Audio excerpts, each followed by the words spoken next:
Et pour ouvrir cette édition, l'Ukraine et la situation d'extrême tension en Crimée. Hier, des hommes armés se sont emparés de 2 aéroports, l'un civil, l'autre militaire. Moscou a dépêché des soldats, des mouvements de troupes qui entrent dans le cadre d'accords conclus entre les 2 pays, dit la Russie. À cela s'ajoute une guerre des mots. Ce samedi, le Premier ministre pro-russe de Crimée affirme que toutes les forces sur place doivent en référer à lui. Sergueï Aksionov demande aussi l'aide de la Russie pour restaurer l'ordre et le calme.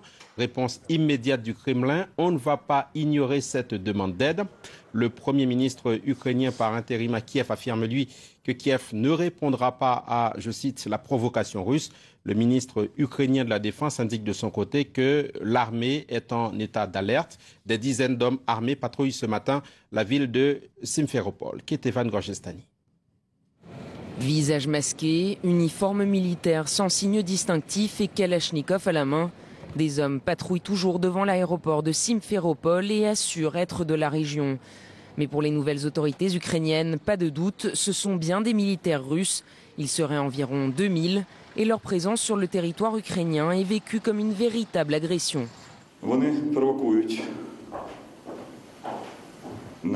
Ils veulent provoquer un conflit militaire. Nous pensons qu'ils essayent de reproduire le scénario de l'Abkhazie, déclencher un conflit pour ensuite annexer le territoire. Je m'adresse personnellement au président Poutine. Je lui demande de cesser immédiatement ces provocations non dissimulées et de retirer ses troupes de Crimée. Des mouvements de troupes ont également été aperçus dans la journée entre Simferopol et Sébastopol, où la Russie dispose d'une base navale. J'ai compté 20 véhicules, des jeeps, des automitrailleuses, des camions de transport de troupes, des camions d'intendants. Cette fois-ci, les troupes sont bien identifiées. Elles portent bien des insignes aux couleurs russes et leurs voitures ont des plaques d'immatriculation russes.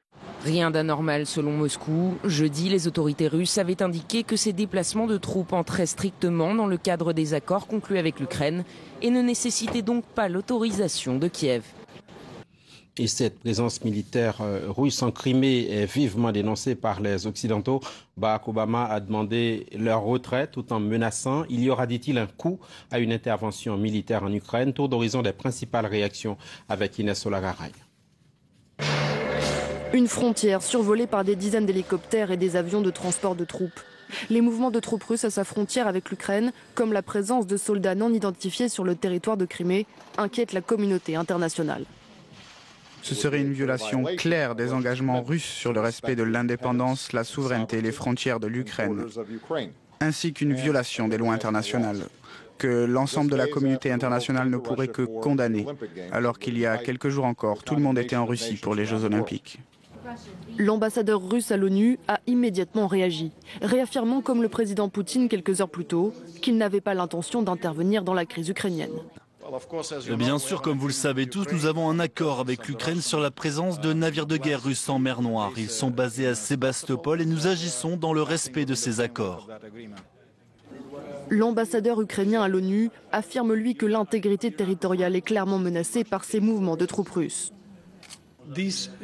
Cet accord que nous avons avec eux a été très sévèrement violé du fait des mouvements de troupes en dehors des zones et des frontières de leur base. Vendredi, le Conseil de sécurité de l'ONU s'est réuni à huis clos. Aucune décision formelle n'a été prise. La Russie, qui dispose d'un droit de veto, peut s'opposer à toute initiative de Conseil. L'Ukraine, c'est une situation politique tendue, confuse, mais c'est aussi une situation économique inquiétante. Les nouvelles autorités tirent la sonnette d'alarme, les caisses seraient vides, mais pour le Fonds monétaire international, pas de panique, il faut déjà évaluer les besoins réels. Sandrine Gomez. Des établissements bancaires fermés, en plein centre-ville et en pleine journée. Et aux distributeurs ici à Kiev, difficile aussi de voir la couleur de son argent. Nous avons essayé d'utiliser ce guichet automatique, mais nous ne pouvons pas retirer d'argent. Nous allons donc en essayer d'autres dans le centre-ville. Plus de billets dans certains distributeurs et depuis vendredi, pour éviter la fuite des capitaux, les retraits sont plafonnés à 1 000 € par personne et par jour dans les banques du pays. En 2 mois, la monnaie nationale, la hryvnia ukrainienne, a perdu plus du quart de sa valeur. De quoi plomber encore plus les caisses d'un pays au bord de la faillite. Alors pour éviter le défaut de paiement, le nouveau gouvernement a demandé l'aide de l'Europe et du FMI. Le pays aurait besoin de 35 milliards de dollars d'ici 2 ans. Le Premier ministre de transition annonce que l'Ukraine est prête à tous les sacrifices. Nous allons remplir toutes les conditions. Je répète, toutes les conditions qui sont nécessaires à l'obtention de ce prêt. Et le Parlement ukrainien votera les lois qui sont nécessaires pour récupérer cet argent. Jeudi, l'Ukraine a envoyé une demande d'aide officielle au Fonds monétaire international. Message reçu 5 sur 5. Dans les prochains jours, nous allons envoyer une équipe du FMI à Kiev afin de mener un dialogue préliminaire avec les autorités. Un fonds d'aide à l'Ukraine auquel doivent contribuer l'Europe et les États-Unis sous forme de prêts. Les Européens voudraient y associer la Russie, mais rien n'est moins sûr. Moscou, qui avait promis un prêt de 15 milliards de dollars, n'en a versé que 3 et a interrompu son versement après la chute de Viktor Yanukovych. Et c'est dans ce contexte que le président destitué Viktor Yanukovych est sorti de son silence. On ne l'avait pas entendu depuis une semaine lors d'une conférence de presse à Rostov-sur-le-Don en Russie, près de la frontière avec l'Ukraine. Il s'est déclaré le président légitime de l'Ukraine. Et pour lui, ce sont des extrémistes pro-fascistes et néo-nazis qui ont pris le pouvoir à Kiev avec la bénédiction des Occidentaux. Quant à la Crimée, il y voit une réaction normale à un coup d'État orchestré par des bandits. La Crimée qui doit cependant rester ukrainienne, a-t-il dit. Écoutez. Je n'ai aucune intention de demander un soutien ou une aide militaire. J'estime que l'Ukraine doit rester indépendante et doit garder son intégrité territoriale. En ce qui concerne mon retour en Ukraine, je rentrerai dans mon pays lorsque ma sécurité personnelle et celle de mes proches sera assurée. Invité de ce journal, Oleg Koptsev, géographe, historien, spécialiste de la Russie et de l'Ukraine. Merci d'être avec nous. Que vous inspirent ces derniers événements en Crimée? Moscou affirme n'agir que dans le cadre d'accords conclus avec Kiev, mais est-ce qu'il s'agit seulement de cela? Il s'agit surtout de géostratégie. Moscou veut protéger un territoire qu'elle a réussi à négocier avec l'ancien gouvernement ukrainien. Il est vrai en mettant la pression sur ce gouvernement, un territoire qui lui permet d'avoir une base militaire, d'avoir quasiment une quasi-enclave russe en Crimée, un peu comme les Américains à Guantanamo. On a vu des soldats déployés, des soldats russes, dans le cadre justement de tout cela. Est-ce qu'il y a un risque réel d'embrasement, d'escalade?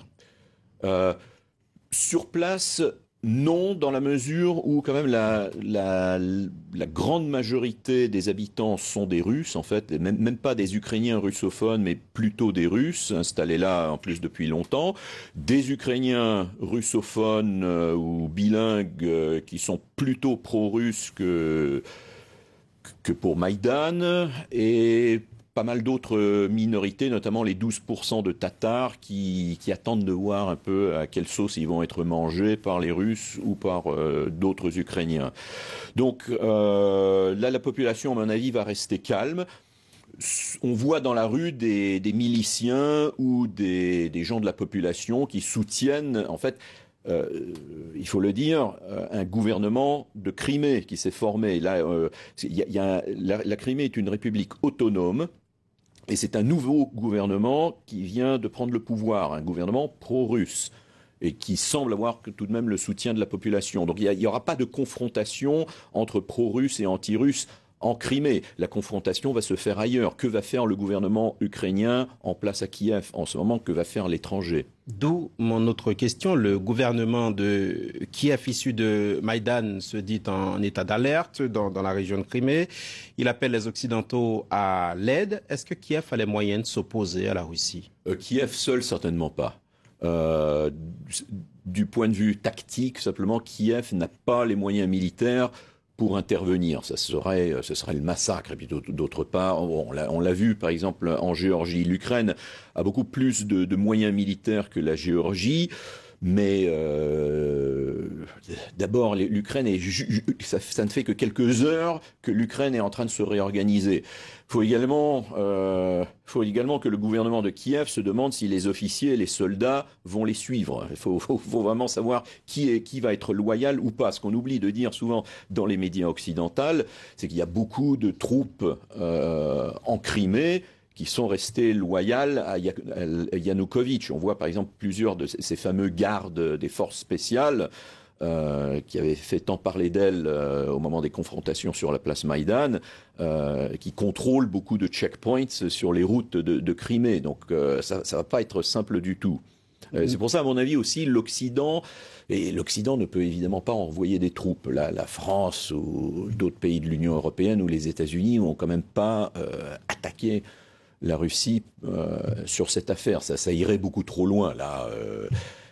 Il n'y a pas de quoi commencer une troisième guerre mondiale, sans doute, mais c'est pour ça que Poutine en profite. Certainement, il va essayer de garder la Crimée. À mon avis, ce qu'il est en train d'essayer de faire, c'est une annexion de la Crimée. Mais avec sans doute l'approbation de la grande majorité des habitants de Crimée. Merci Oleg Koptsev d'être venu jusqu'à nous. Je rappelle que vous êtes géographe, historien, spécialiste de la Russie et de l'Ukraine. Merci